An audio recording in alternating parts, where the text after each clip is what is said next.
আসসালামু আলাইকুম। আশা করি সবাই ভালো আছেন। নতুন আরেকটা ডেইলি ব্লগে সবাইকে আমন্ত্রণ জানাচ্ছি। আজকে সারাদিন অনেক বৃষ্টি হচ্ছে।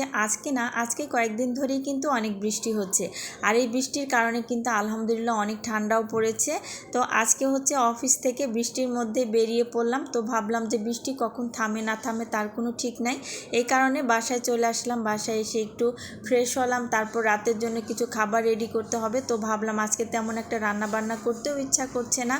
তো ভাবলাম আজকে রাতে হচ্ছে রুটি খাবো, সাথে যে কোনো একটা সবজি করব। তো ফ্রিজে গিয়ে দেখি যে সবজির মধ্যে শুধু মিষ্টি কুমড়া আছে। তো ভাবলাম মিষ্টি কুমড়াটাই ভাজি।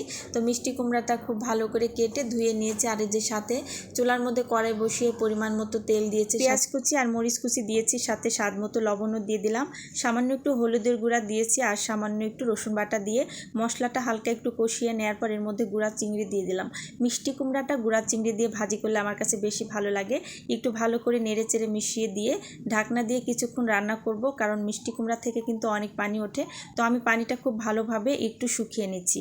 দেখতেই পাচ্ছেন মিষ্টি কুমড়া থেকে কিন্তু পুরাটা পানি শুকিয়ে গেছে। আরও কিছুটা সময় ধরে একটু ভাজা ভাজা করে নিতে হবে, কারণ মিষ্টি কুমড়ার মধ্যে কোনো প্রকার পানি থাকলে কিন্তু মিষ্টি কুমড়াটা একদমই মজা লাগবে না। এরই মধ্যে মিষ্টি কুমড়া ভাজিটা কিন্তু হয়ে গেছে। এবার একটি প্লেটের মধ্যে আমি তুলে নিচ্ছি। এই যে কয়েকটা ফ্রোজেন পরাটা ছিল সেগুলো এখন বের করে নিচ্ছি, কারণ রুটিটাও বানাতে ইচ্ছা করছে না। দেখেন কীরকম একটা অবস্থায়, এতটাই অলসতা লাগছে আজকে কেন জানি। তো এখান থেকে আমি যে কয়টা পরাটা আমার দরকার ঠিক ওই কয়টা পরাটা বের করে নিলাম। আর এই পরাটাটা কিন্তু চা দিয়ে খেতে ভীষণ ভালো লাগে, বিশেষ করে গরম গরম এটা খেতে অনেক মজা লাগে। মাংস দিয়ে খেতেও আমার কাছে বেশ ভালো লাগে। তো সবগুলো পরাটা ভাজা হয়ে গেছে। এবার একটা ডিমও ভেজে নিচ্ছি, কারণ ডিম ছাড়া তো একদমই চলে না। তো এখানে আমি পেঁয়াজ কুচি আর হচ্ছে মরিচ কুচি করে কেটে নিয়েছি, সাথে সামান্য একটু লবণ দিয়ে খুব ভালোভাবে একটু মিশিয়ে নিচ্ছি। এই ডিম ভাজিটা কিন্তু গরম গরম খেতে বেশি ভালো লাগে। আমার কাছে ডিম ভাজি ঠান্ডা হলে একদমই মজা লাগে না। তো ডিম ভাজি হয়ে গেছে। এবারে রাতের খাবারের পরিবেশন করব, কারণ আজকে বাইরে এত বৃষ্টি হয়েছে যে খিচুড়ি রান্না করলে বেশি মজা হতো, কিন্তু একদমই ভালো লাগছিল না রান্না করার জন্য। সেটা আমি আগেই বলেছি। এই কারণে হচ্ছে এরকম সিম্পল খাবার আজকে রাতের জন্য রেডি করেছি। সবাই কিন্তু একঘেয়েমি খাবার দাবার একদমই ভালো লাগে না। এই কারণে মাঝে মাঝে একটু চেঞ্জ করে খাবার খেলে কিন্তু বেশি ভালো লাগে। আর আজকে এই কারণে রাত্রেবেলা ভাত না খেয়ে এরকম রুটি আর সবজি করলাম, সাথে হচ্ছে ডিম ভাজি। আর গরম গরম পরোটার সাথে কিন্তু এরকম সবজি ভাজি খেতে বেশ ভালো লাগে। আর আজকে মিষ্টি কুমড়া ভাজিটা কিন্তু অনেক মজা হয়েছে।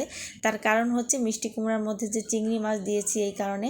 কারণ আমি যখনই মিষ্টি কুমড়া ভাজি করি চিংড়ি মাছ দিয়েই করি, এটা আমার কাছে অনেক ভালো লাগে। আজকের ভিডিওটা যদি ভালো লাগে তাহলে অবশ্যই একটা লাইক শেয়ার দিয়ে দিবেন।